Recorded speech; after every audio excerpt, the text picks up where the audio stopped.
All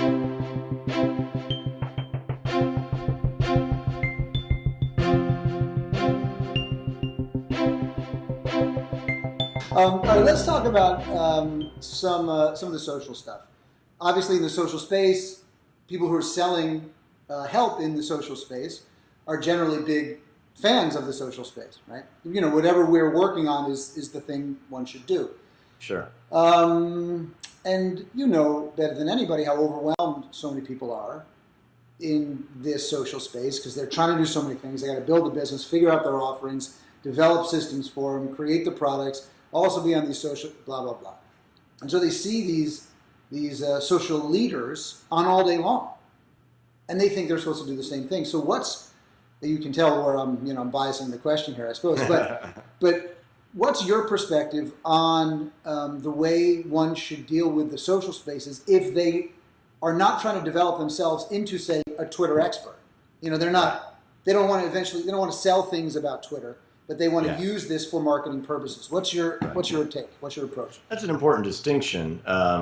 Sonia wrote a post not long ago on Copyblogger about social media marketing, and one of the points was content first, conversation second. I'm not on Twitter all day long. Right. You know, I'll stop in for but mainly what we look at Twitter, Facebook, and now Google Plus. I like Google Plus. I'll goof around over there every once in a while, but I know I'm goofing around. I know right, and also it's going to get right now because right now a lot of your friends are there and they're but sure. Eventually it's going to be like the early days of Twitter. You know, exactly. Well, all your friends are there and it's just fun. Right. But right now, Twitter, especially with almost 90,000 followers, is a content distribution network first and foremost. Right. That doesn't mean I just spew out broadcast stuff. What I do, in addition to tweeting our content, the ratio is usually higher in favor of other people's content, right? Yeah. Sharing related information that's important that we haven't necessarily covered because you can only cover so much. Sure. And the data that's coming out has finally shown that, you know, you can converse with people and in certain B2B markets, I think you could land deals, sure, you know, by conversing with the right people sure, at the right time. Sure. But you think it's okay. So you think it's okay even when somebody's starting to use it in large part as a content distribution tool? I think it's both, but you have to understand. So, for example, we talked about social networks being communities of interest. So they should be interested in your content, and therefore they may be interested in sharing your content because it's relevant to other people that follow them. Mm-hmm. And then, of course, you know, your peers, your colleagues, etc. It's okay to talk about anything because it's kind of like a cocktail party, right? Where I talk to other copywriters, other marketers, talk to you, you know, right? And we're not always talking about business. Sometimes we're talking about something random, but yet that's furthering the relationship. That's right. Right? Yeah. We wouldn't be doing this interview if you and I didn't like each other. That's right. Yeah. People always ask, well, how do you choose whose content you're gonna share, who you're gonna promote, all those kind of things? And I usually say, because I like them. Yeah, I like them, and they're saying something that's important exactly. to the rest of the people, right? Well, that's the baseline, right? They're saying something that the people I serve want to hear. But there's a lot of people saying things that, you know, the people I serve want to hear. Right. So who do you end up doing business with? Who gets on your radar? I mean, we do business with people we know, like, and trust. Yeah. That's at a personal level, but it's also at a mass level. Yeah. You know, that's how we've established trust on Copyblogger. Yeah. We put out good content with great advice, and our software helps them implement that advice. It's a perfect match. Yeah. So when somebody's starting out, do you think they should be on all the platforms? Yeah, that's a great question, and the answer, of course, is no. So, for example, Twitter is really, you know, I've been on Twitter since early on, not as long as Brogan. He tried to get me on when he went on a year earlier, and I'm like, this is the stupidest thing I've ever seen. That's exactly. And a year later, the light bulb finally went off, and I'm like, I get it now. Yeah, that's exactly right. And now you know why he has, 70,000 more followers. Exactly.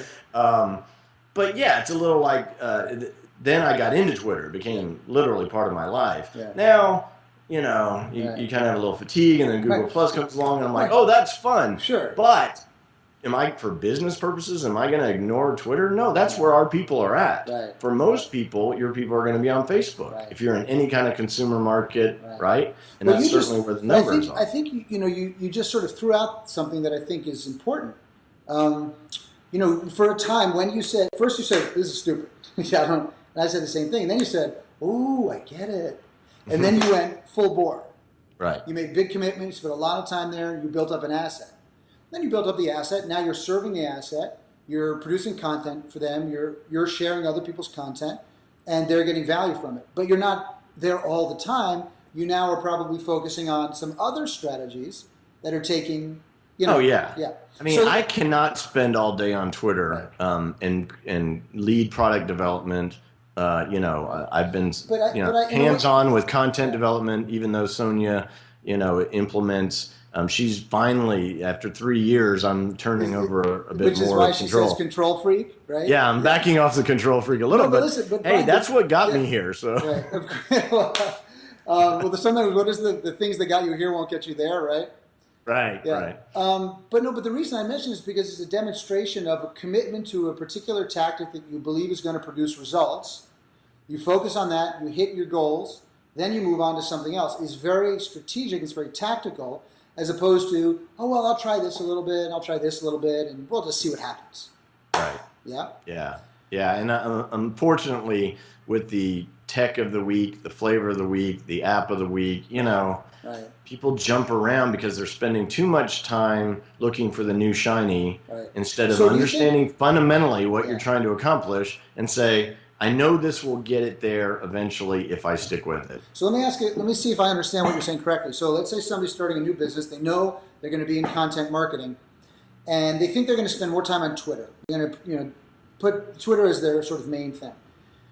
Are you saying they should not also create a page on Facebook? Create a profile on LinkedIn, create a profile here, a profile there. What are you saying about that? Oh, we're everywhere, and I don't see any harm in that. I'm talking about relative investment. Yeah. So we have a Facebook page. We put off launching it for a long time because in our particular case, remember context, the people who are into online marketing really took to Twitter even before it went mainstream. Right.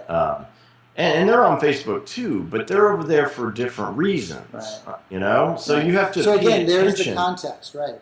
Yeah, you have to pay attention to where your people are at and how they act in that context. Right. And again, a lot of social media is observation, listening, and watching instead of mouthing off about what you had for lunch today. Yeah, but that's also what your clients do, right? Your potential clients, rather. They observe you, they check you out, they watch you. So, for example, I advise a company that needed to hire a new marketing director. So they went through a whole bunch of interviews with different people, and they said, will you talk to this guy because we're interested in him? And I looked at he has some really impressive experience, great training, even though you don't usually get training in marketing, but he's got a great sort of business training in one of the Ivy League schools. Right. And then I started searching on the internet. And I must have found 30 or 40 social profiles that were started and not ever used, really. Mm. So a name, a picture, and then maybe one thing, and that was it. Yeah. The only place that we don't do anything is LinkedIn, but LinkedIn is a little bit different, and that's our business model. Really, it isn't as conducive. Sure. But if you're going to have a Facebook presence, you need to be there. Right. I'm talking relatively, investment. And if you can't be there, then don't do it. Yeah, and I was very concerned. I very concerned. I said, I'm really concerned that you start and don't finish. You're a starter, but don't finish. And he's like, well, these are all things I was testing. He said, yes, but you need, you need a picture of Daffy Duck, and you need a fake name if you're testing. Right. I mean, this is marketing, Yeah, right. So he's like, yeah, you're right. But I think this happens a lot to business owners. They start a blog, not much going on. They start a Facebook because they think I'm supposed to do all these things. Yeah. And there's nothing you're supposed to do. You're only supposed to do what works for you based on what you're trying to achieve. Absolutely. Now, that doesn't mean don't give consideration to new ideas, but because sometimes you do get stuck, right? What was working isn't working anymore, Sure. and especially in this fast-paced environment. Sure. So Yeah. you have to be open to new ideas, but don't go chasing after shiny for shiny's sake. Right. If there's nothing wrong, stick with what you got, and test other things. Yeah. If things have capsized, you may have to look at something a little more drastic of a change, but Yeah. rarely that's the case.